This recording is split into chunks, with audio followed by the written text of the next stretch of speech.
Welcome to the second video in our Perfect Products Without Waste series on SyncTwin Omniverse kit extensions. This time we'll see the flow rack configurator. It helps you to generate these beautiful and nicely constructed flow racks for material provisioning with just a single mouse click. So how does it work? Go to the Extensions tab, search for the Rack Flow extension and activate it. You can choose one of 3 different presets with different sizes.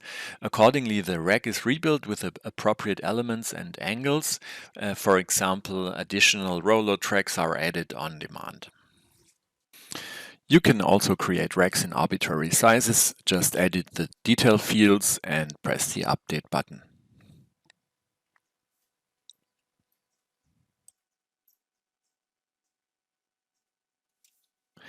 There we go, you've got your next element for your digital factory twin.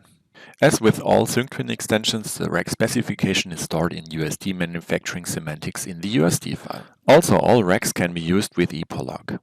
So thank you for watching. If you have liked it or have suggestions, please leave a comment.